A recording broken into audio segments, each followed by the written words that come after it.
passar lá para Brasília. Olavo Soares, boa tarde.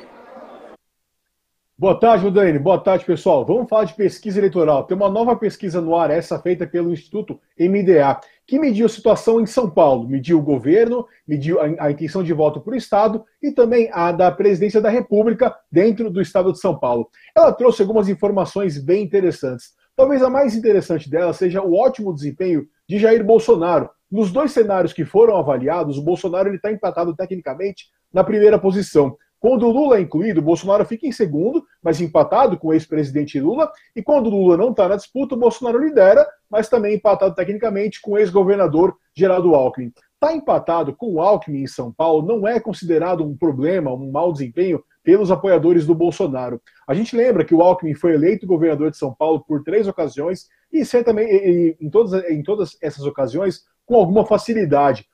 Então a expectativa do PSDB, do partido de Alckmin, é vencer no estado de São Paulo com folga. Por isso aí a comemoração dos apoiadores de Bolsonaro com esse empate técnico. Vamos ver como o deputado Major Olímpio, que é apoiador de Bolsonaro, filiado ao PSL e candidato ao Senado, avaliou esses números. Olha, o fato do Geraldo Alckmin estar empatado com o Jair Bolsonaro, tecnicamente nessa última pesquisa, demonstra justamente a fragilidade do Geraldo Alckmin. Aliás, esse empatado tecnicamente é o Bolsonaro bem à frente ainda. E no estado onde o Alckmin foi governador e chegou a ganhar eleição com quase 70% dos votos. Isso significa para nós uma grande decadência dele. E aí nós passamos ao outro lado positivo, ou melhor dizendo, um outro lado surpreendente, um lado interessante, que é o desempenho positivo do ex-prefeito de São Paulo, Fernando Haddad, que foi considerado em uma das simulações quando o nome de Lula não fez parte da disputa.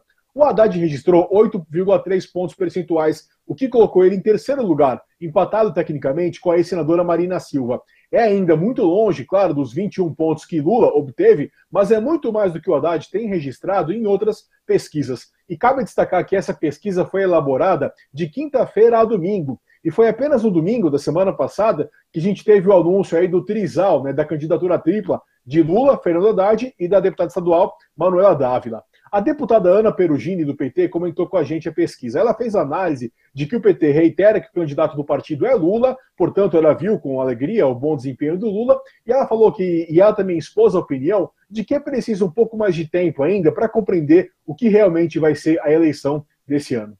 A campanha não começou e a campanha está principalmente através dos veículos de comunicação aqui no estado de São Paulo. Então eu não vejo nenhum problema, muito pelo contrário, eu estou bem otimista com a campanha para presidente aqui no estado de São Paulo. Então agora vamos para o lado do PSDB. Como a gente comentou no começo, o Geraldo Alckmin, que é o candidato do partido, ele fica em segundo lugar quando o Bolsonaro é considerado, e quando o Lula está na pesquisa, o Alckmin ocupa apenas a terceira posição dentro do estado de São Paulo, que é um dado um pouco surpreendente. Quem comentou os números conosco foi o deputado federal Lobe Neto, lá do PSDB de São Paulo. Ele também adotou a linha de que a campanha está no começo e que o Alckmin tende a crescer bastante em São Paulo e em todo o país. Isso é normal, ele já estava na frente, eu acho que a campanha ainda nem iniciou, nós teremos uma grande coligação, com bom tempo de TV e claro que São Paulo, os eleitores de São Paulo, os paulistanos e os paulistas reagirão bastante. Acredito que nós venceremos em São Paulo, com Geraldo Alckmin, a presidência da República. Agora vamos falar da turma lá de baixo, da zona do rebaixamento. O ex-ministro Henrique Meirelles, do MDB, ele está com um desempenho muito ruim. Ele soma 1 ponto quando o Lula não é considerado e 0,7 quando o Lula é avaliado na pesquisa. Isso faz com que o Meirelles esteja atrás, por exemplo, de Guilherme Boulos, do PSOL, e até mesmo da Vera Lúcia, que é candidata do PSTU. O deputado Beto Mansur, do MDB paulista, ele foi mais um dos que disse que a campanha ainda está começando, que tem muita coisa para ser considerada. E ele também avaliou que o fato de o MDB ter um candidato competitivo em São Paulo, que é o Paulo Scaff, pode puxar os números do Meirelles para cima. O Meirelles deve crescer porque vai estar muito ligado ao Paulo Scaff na campanha estadual e ele como candidato à presidência da República. A gente vai ter que aguardar um pouco para sentir o que vai acontecer com o eleitorado nas próximas semanas. Esse momento agora é um momento que o eleitorado está escutando os candidatos e está vendo os programas. E falando em Paulo Scaff, vamos destacar os números para o governo de São Paulo que a pesquisa trouxe. O João Dória, do PSDB, está na primeira colocação, mas empatado tecnicamente com o Scaff. O Dória tem 16,4 pontos e o Scaff 16,2. Mas cabe destacar que o Dória tem uma vantagem superior ao Scaff na pesquisa espontânea, que é aquela em que os candidatos, os entrevistados falam abertamente qualquer nome que eles querem indicar aos cargos. Nesse caso, o Dória tem 4,2 contra 2,2 do Scaff. O atual governador, o Márcio França, tem 1,6, próximo aí do Paulo Scaff. E o Luiz Marinho, do PT, ele é o quarto colocado. Tem também um ótimo desempenho do ninguém, como de costume. Vejam esse dado que interessante. 67,9% dos entrevistados, quase 70%, declararam conhecer nada ou muito pouco dos candidatos ao governo, ou seja, um grande campo de indecisões. Para fechar um balanço da pesquisa para o Senado, que mostra aí que a briga vai ser bem boa. O ex-senador Eduardo Suplicy, do PT, ele está na primeira posição com alguma folga, com algum destaque. Mas a segunda colocação é da senadora Marta, do MDB. A questão é que essa pesquisa foi feita antes de a senadora Marta comunicar formalmente que não vai ser candidata à reeleição esse ano. Ou seja, está um grande buraco aberto, né?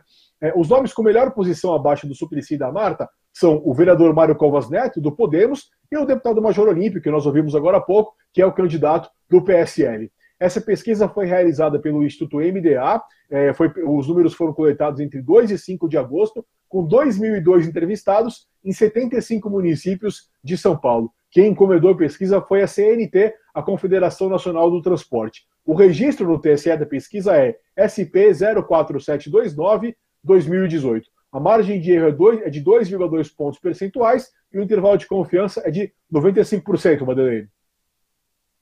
Bom, a gente tem aí uma reviravolta e vou te falar que eu havia previsto essa reviravolta, hein, para o governo do estado.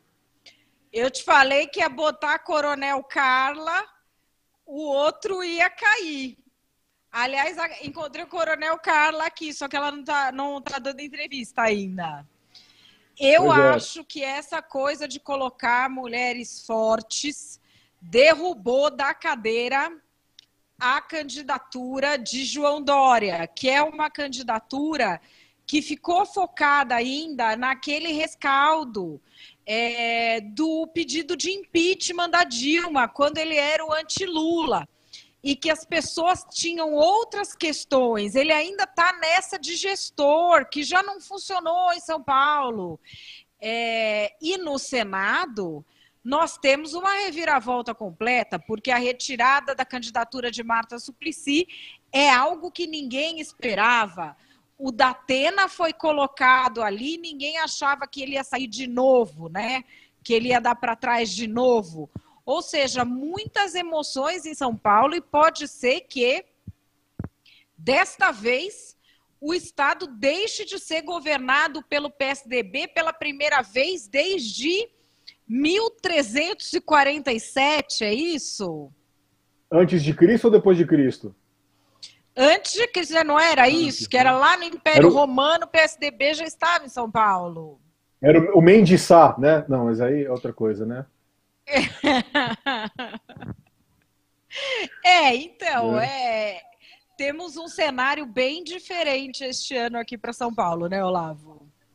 Sem dúvida, bem diferente. E tanto assim, esses números do Geraldo Alckmin são muito surpreendentes, né? Porque o Alckmin, ele ganhou eleições em São Paulo com muita facilidade. O PSDB, como você disse, desde 1426 a.C., ganha eleições em São Paulo com facilidade. O Alckmin foi eleito, o Serra foi eleito, todos tranquilamente. Então o Alckmin está empatado tecnicamente com o Bolsonaro, é muito surpreendente. Se nada mudar, vai ser uma grande derrota do PSDB.